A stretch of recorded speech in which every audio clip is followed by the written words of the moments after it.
نحمده ونصلي على رسوله الكريم اما بعد اعوذ باللہ من الشیطان الرجیم بسم اللہ الرحمن الرحیم واتل علیہم نبأ ابنی آدم بالحق اذ قربا قربانا فتقبل من احدہما ولم يتقبل من الآخر صدق اللہ العظیم۔ میرے محترم دوستو اور دینی بھائیو، قربانی یہ ایسا عمل ہے جو حضرت آدم علیہ نبینا علیہ السلام سے چلا آ رہا ہے۔ حضرت آدم علیہ نبینا علیہ السلام کے دو بیٹوں قابیل اور حابیل نے قربانی کی۔ اللہ نے اس کا نقشہ قرآن کریم میں کھینچا ہے۔ قرآن کریم میں نصف درجن کے قریب آیتیں ایسی ہیں جو قربانی کی اہمیت، فضیلت اور اس کے احکام پر دلالت کرتی ہے، اور احادیث مبارکہ میں ایک ذخیرہ احادیث ایسا ہے جو قربانی کی فضیلت، قربانی کی اہمیت، قربانی کی ترغیب اور قربانی کے احکامات پر دلالت کرتا ہے۔ لیکن آج میں آپ حضرات کے سامنے جو بیان کرنے جا رہا ہوں، میری تقریر کا جو موضوع ہے وہ ہے قربانی کے چند احکامات، قربانی کے چند مسائل۔ اللہ تبارک و تعالی سے دعا کرے اللہ تبارک و تعالی مجھے صحیح کہنے اور عمل کرنے کی توفیق عطا فرمائیں، اور آپ حضرات کو صحیح سننے، سمجھنے، یاد کرنے، یاد رکھنے اور عمل کرنے کی توفیق عطا فرمائے۔ قربانی کا حکم، قربانی کی دو قسمیں ہیں، ایک واجب، دوسری مستحب۔ اگر کوئی آدمی عاقل، بالغ، آزاد، مقیم، مسلمان اور مالدار ہو تو اس پر قربانی کرنا واجب ہے، اور قربانی نہ کرنے کی وجہ سے وہ گنہگار ہوگا۔ اگر کوئی مسلمان سفر میں ہو یا فقیر و غریب ہو یا محتاج ہو اور قربانی کرے تو یہ مستحب ہے۔ جس طرح زکوٰۃ صاحب نصاب مسلمان پر الگ الگ لازم ہوتی ہے، اسی طرح قربانی بھی ہر صاحب نصاب پر الگ الگ لازم ہوتی ہے۔ چنانچہ ایک قربانی، ایک حصہ پورے گھر والوں کی طرف سے کافی نہیں ہوگا، بلکہ گھر میں جتنے افراد صاحب نصاب ہوں گے سب پر قربانی کرنا الگ الگ واجب ہوگا۔ اگر مثال کے طور پر بیٹا صاحب نصاب ہے اور باپ بھی صاحب نصاب ہے، بیوی بھی صاحب نصاب ہے، ماں بھی صاحب نصاب ہے، بھائی بھی صاحب نصاب ہے، بہن بھی صاحب نصاب ہے، تو ہر ایک کی طرف سے الگ الگ قربانی کرنا واجب ہوگا۔ ایک قربانی کرنا سب کے لیے کافی نہیں ہوگا۔ قربانی کے واجب ہونے کی 6 شرطیں ہیں۔ قربانی کے واجب ہونے کی 6 شرطیں ہیں، اچھی طرح یاد رکھیں۔ کسی شخص پر اس وقت قربانی واجب ہوتی ہے جب اس کے اندر 6 شرطیں پائی جائیں۔ اگر ان میں سے کوئی ایک شرط بھی نہ پائی جائے تو قربانی واجب نہیں ہوگی۔ یاد رکھیں گے اس بات کو۔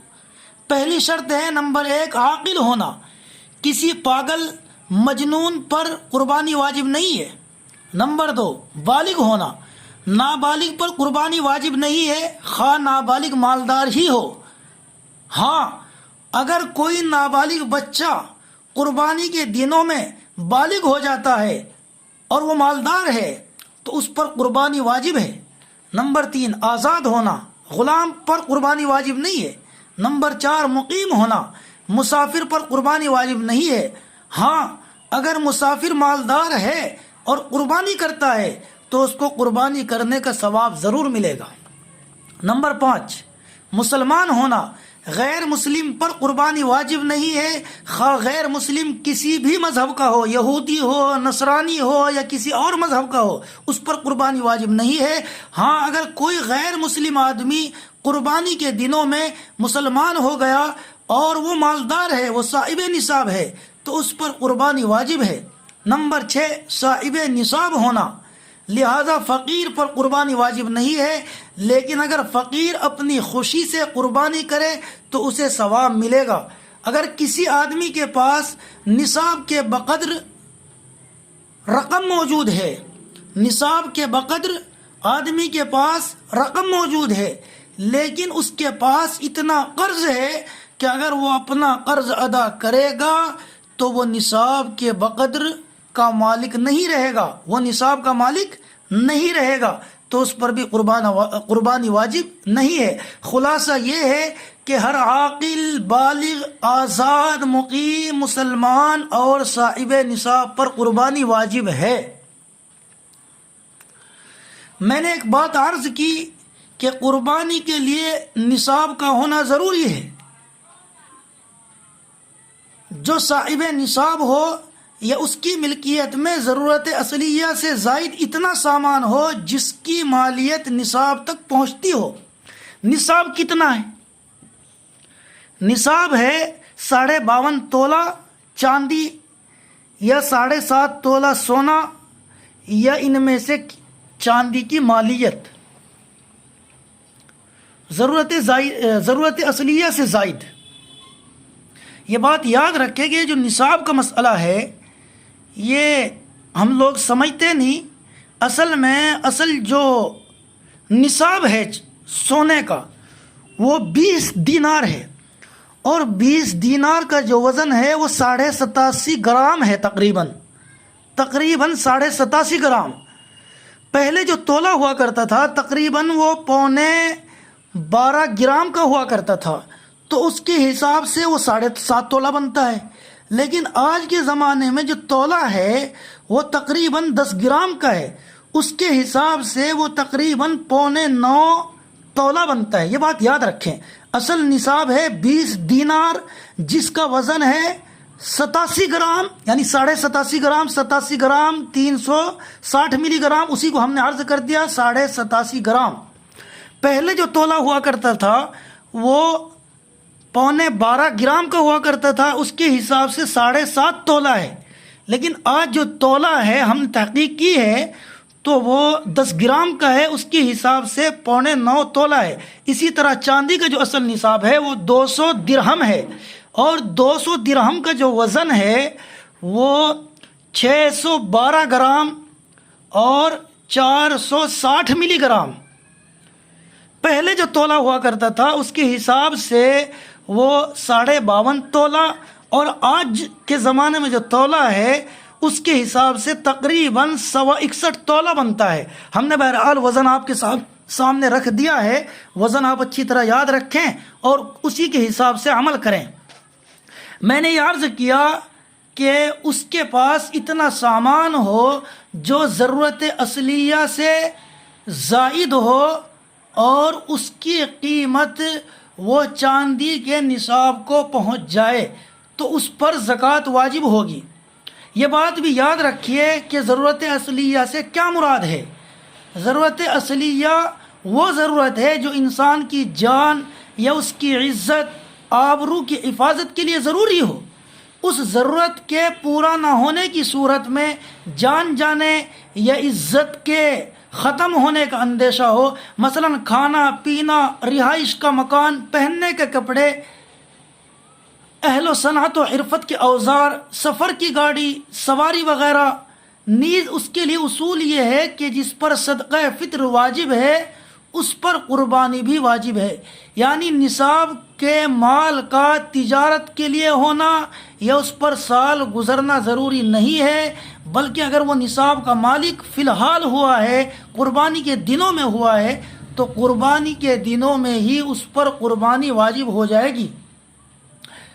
چونکہ نصاب کے لیے ضرورت اصلیہ سے زائد مال کا اعتبار ہوتا ہے، اس لیے یاد رکھنا چاہیے کہ بڑی دینگیں، بڑے فرش، شامیانے، ویڈیو، ٹیپ ریکارڈ، عام ریکارڈ، ٹیلی ویژن، وی سی آر یہ ضرورت میں داخل نہیں ہے۔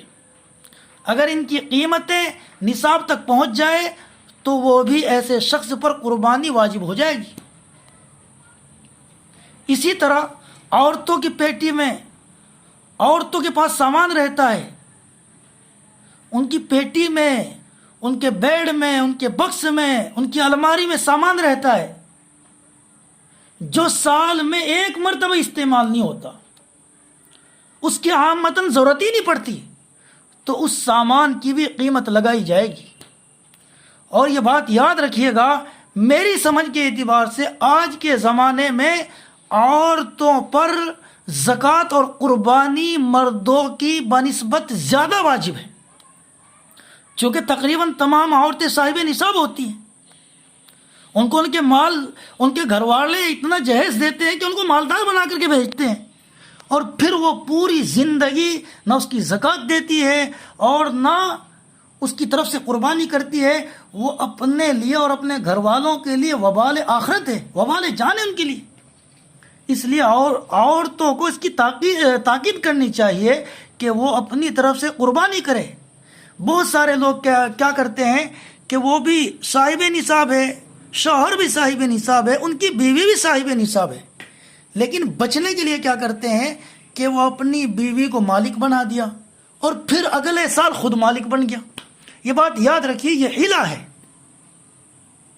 اور آپ جانتے ہیں کہ اس کا درجہ کہاں تک ہوگا۔ اس لیے ہر صاحب نصاب پر قربانی الگ واجب ہے۔ اگر کسی کے پاس مال تجارت، مثلا شیئرز، جیولری کا کام، فریج، گاڑیاں، پنکھے وغیرہ کسی طرح کا مال ہو اور بقدر نصاب یا اس سے زیادہ ہو تو اس پر بھی قربانی واجب ہے۔ اگر کوئی فقیر آدمی قربانی کے دنوں میں کسی دن بھی صاحب نصاب ہو گیا تو اس پر قربانی واجب ہے۔ اگر کوئی صاحب نصاب غیر مسلم قربانی کے دنوں میں مسلمان ہو گیا تو اس پر، اور وہ مالدار بھی ہے، تو اس پر قربانی واجب ہے۔ اگر عورت صاحب نصاب ہے تو اس پر بھی قربانی واجب ہے۔ بیوی کی قربانی شوہر پر لازم نہیں ہے، اگر بیوی کی اجازت سے شوہر نے قربانی کر لی تو قربانی ادا ہو جائے گی۔